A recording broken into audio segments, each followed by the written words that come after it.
Now let's hear from Yanis Varoufakis, everyone's favorite Greek daddy, socialist economist, one of the co-founders of DiEM25, former Greek finance minister. Yanis Varoufakis, let's see what he had to say. Wipe the floor clean with the Labour Party, with the Liberal Party, with our own wets, and push all this in. And not only push this in, but cause an infection in the European Union.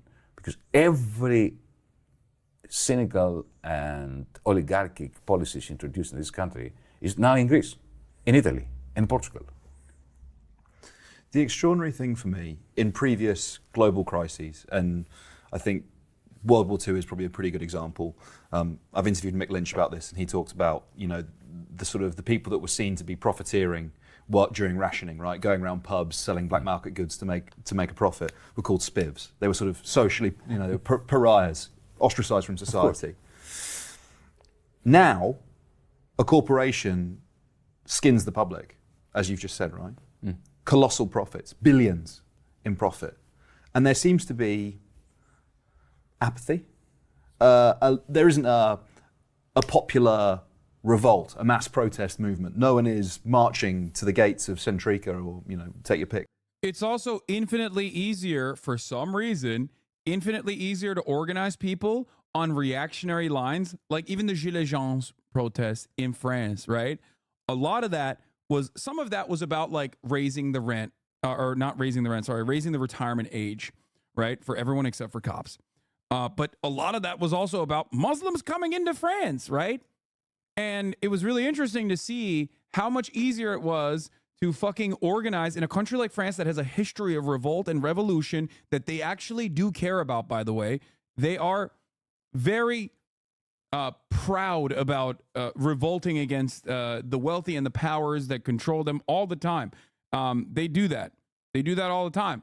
And they love it, right? Fucking France is on fire every goddamn week, it seems. But the irony is, even in a place like that, it's much easier, in my opinion, to revolt against the government for allowing Muslims in or allowing immigrants in, rather than revolt against the government for destroying their social safety nets. It's really interesting to think about. And I think part of that is because of how powerful capitalism is, that it is like rotted our very moral fabric to its core. It's just a permanent part of our existence, and we cannot live in a world, we cannot dream of a world where it does not exist at all. It's like completely out of the question. Name the company, demanding that they get their money back. Why do you think that is? Is there it's almost, you know, to sort of, to quote Mark, to do a bad job of quoting Mark Fisher, the lack of an ability to imagine an alternative political reality, right? That this is just the capitalist system we happen to live in, and we have to suffer the Yeah, he's saying the famous Mark Fisher quote that I also ironically paraphrased just a second before him, which is that it is easier to imagine the end of the world than to imagine the end of capitalism. That's it. consequences. May I be a bit damning about the political party? By all means. It's the fault of the Labour Party in this country. It's the fault of the center-left across Europe. This is why I rail against the Democratic Party, by the way. What he is describing right now is exactly why I rail against the Democratic Party, who presented itself originally as a center-left option, even though they never really were. It is even more damning in a place like Europe, where there is at least like a strong history of labor and labor unions and trade unionism. Like, these are the places where there was actually robust socialist movements at a certain point in time.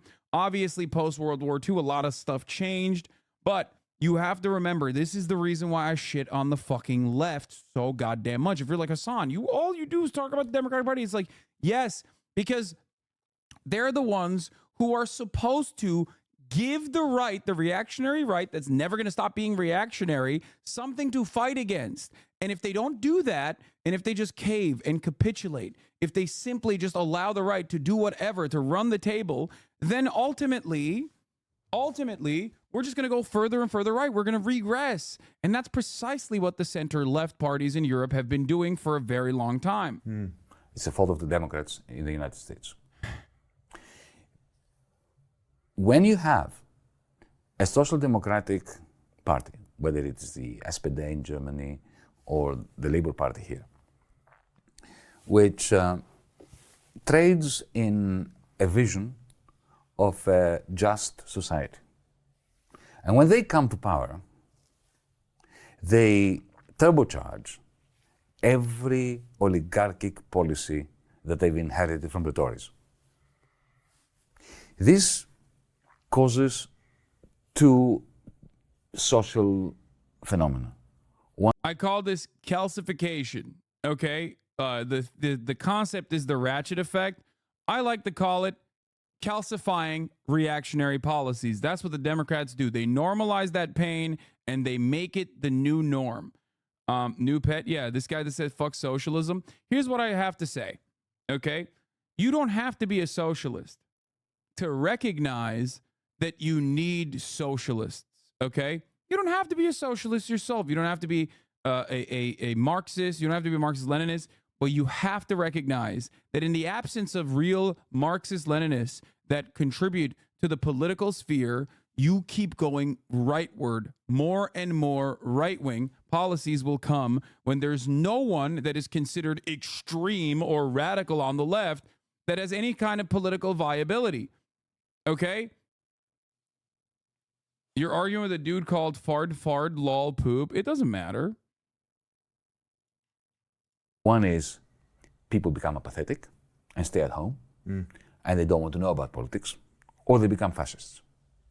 Not fascist in the sense of, you know, Mussolini's uniforms and so on, but become xenophobic, they become cynical, you know, they start believing that Brexit is going to allow them to take back on control when all it allowed was, you know, for Mr. Johnson to become Prime Minister.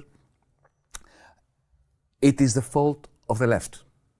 And I include myself in this. It is our fault. We must blame no one except ourselves. Think of the United States in 2008. You know, Barack Obama was elected with a mandate to get rid of the Wall Street bankers and, you know, bail out the banks because you can't let them fail. One of the most devastating aspects, I think I would say that if there's a point where this completely fell apart, I think it was Barack Obama.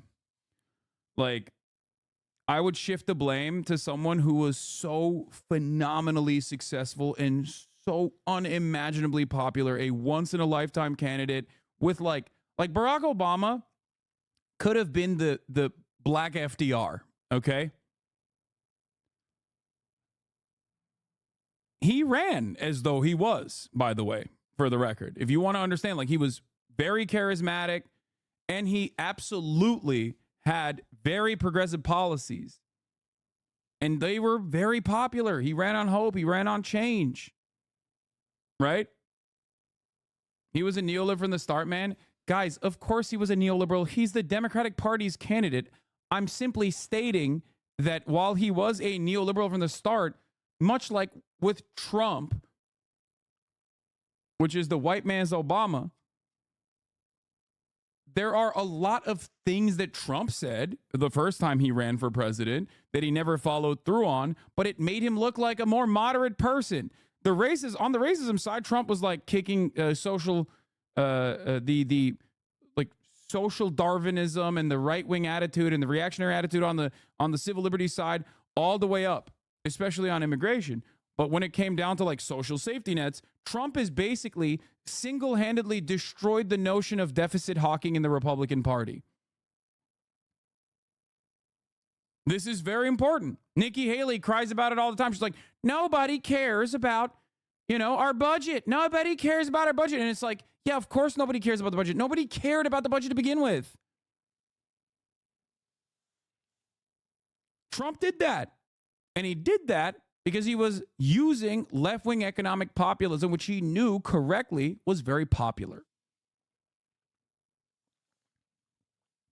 And as far as Bardock Hussein No Bummer goes, he ran on being anti-Iraq war, closing Guantanamo Bay, providing health care for Americans, like all of this stuff that he ran on. And people believed in him. And what did he do with that momentum? What did he do with the Senate supermajority? He tried to cave and capitulate to the right when he didn't even have to. He didn't even have to be bipartisan. We're talking a very different time in American politics. Can you imagine the Democratic Party having a supermajority in the Senate? A supermajority in the Senate. Yeah.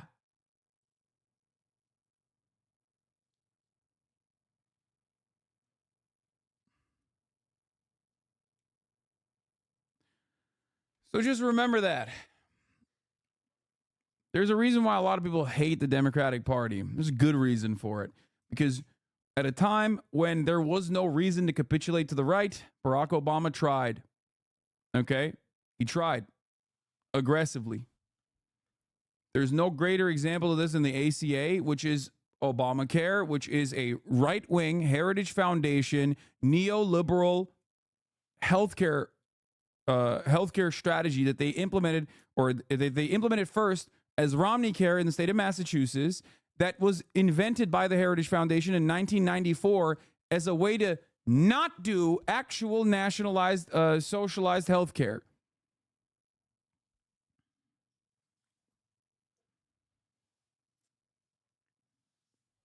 There was some good there, obviously. The elimination of pre-existing, the fact that like insurance companies could refuse to give you coverage if you had a pre-existing condition was insane, right? There was stuff like that. The fact that you can stay under your parents' health care for until the age of 26, right? Oh, it was before that. It was 1989, actually. Never mind. I thought it was 1992. Nope. 1989, assuring affordable health care for all Americans.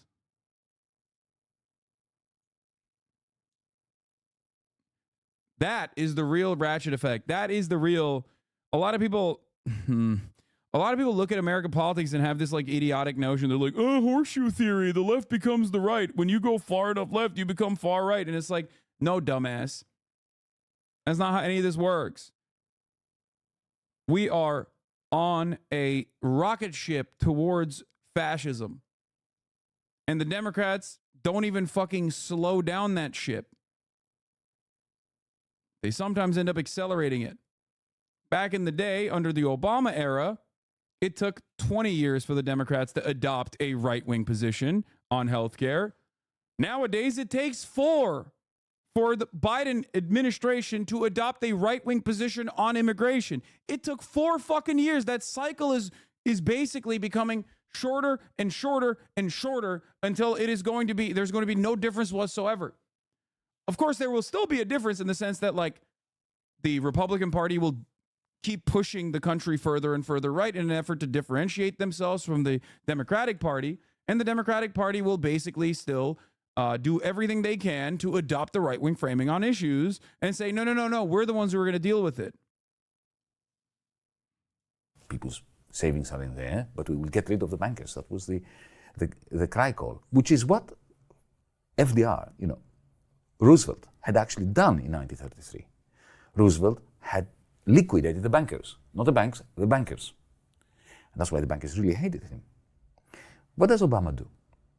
He takes 2 gentlemen, Tim Geithner and Larry Summers, who were Clinton's duo in the finance ministry, in the US Treasury Department. The 2 men who had worked for Wall Street to unshackle the bankers and to let them go crazy, to the extent that it brought about the 2008 financial collapse. He takes these 2 men and gives them a mandate: save the bankers. And they print together $12 trillion American dollars to save the bankers. Do you know what the result of this is? This is a rhetorical question. Donald Trump. It's natural. I understand the blue-collar workers that Hillary Clinton deplorably called the deplorables. Yeah.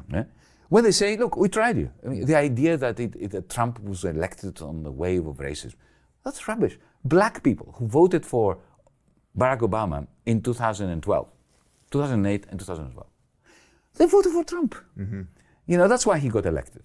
There aren't enough racists and fascists in the United States to elect. That's not true. I think most people in the United States that vote are like racist and maybe even fascist. They're just not ideologically racist and fascist. Like, they don't understand that they are racist and fascist. They just say, I think there's a distinction between dudes who fucking do the racism theory and like are nerds for racism versus like the run of the old regular old racist guy.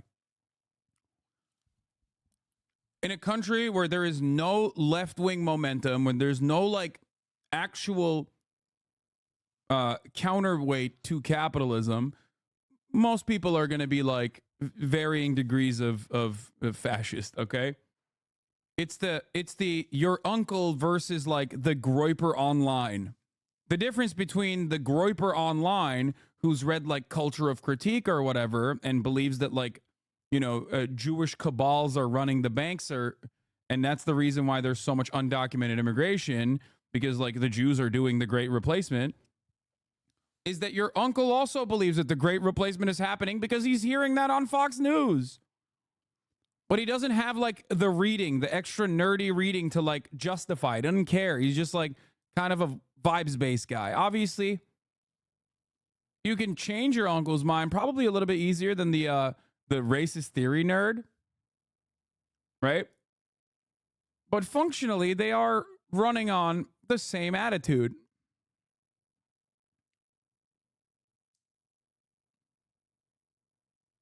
My dad is an 80s liberal that will vote for really progressive stuff and in the same breath start ranting about black people he doesn't understand. Truly, my dad was a crazy and brutal plan for securing the border. This was back in 2012. Called leftist fascist. He isn't well read enough to know he's literally a fascist for wanting to leave dead bodies as a deterrent for migrants. That is insane. But that's what I mean. Like that is like, that's just straight up Nazi shit, right? Like that's just like straight up fucking warlord shit. But like that dude has no fucking idea that he is like no different in his politics than a Nazi. That's the median voter, dude, in the United States of America. So for Yanis to say that like racism and white supremacy doesn't play a significant role in this, no, it does. It certainly does. But the actual materialist analysis here is that racism plays a really good role when there's a void for an actual structural analysis of why the things are broken in the way that they are and why you're hurting financially. So he's both right and wrong at the same time. He's right in the sense that it's not just the deplorables and the racists, because there's plenty of them on the liberal side as well. We saw how quickly they fucking changed their attitude on immigration. Think about that. Think about how quickly they took on a Trumpian role. All it took was for Biden to say, I want to fucking fix the border. That's it. So they have that dog in them too. Okay? They have that dog in them. Certainly. The liberals, I mean.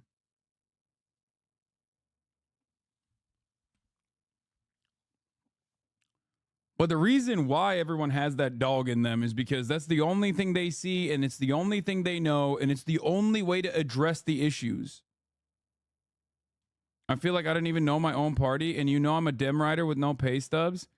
Yeah, well, I have been a Democratic Party critic very vocally for the past 10 years, so I have like historical information that I have personally covered from 10 fucking years ago that is an identical issue that the Democratic Party, an identical trapping that the Democratic Party falls in. That's why. You can be a Democratic Party dick rider with no pay stubs,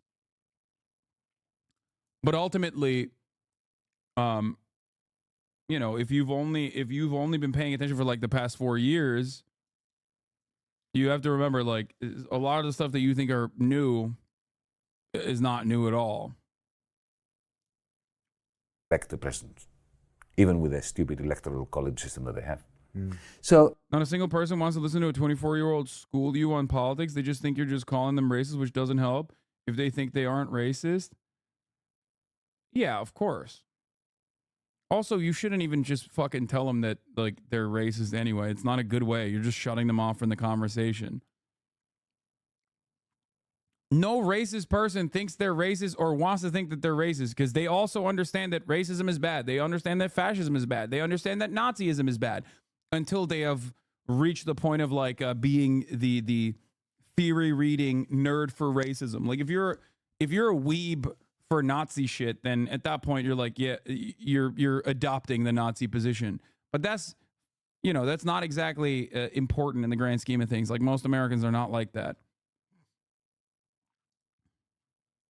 You know, in my country, when we presented, when I say we, I mean Syriza, the coalition of the radical left party, to which I belonged, and you know, with which I was elected to parliament in 2015 and became finance minister. We offered the people, after I had tried all different alternatives, we offered, as you put it, a meaningful, coherent alternative plan. Okay, the rest of this is not interesting. He just goes back to France.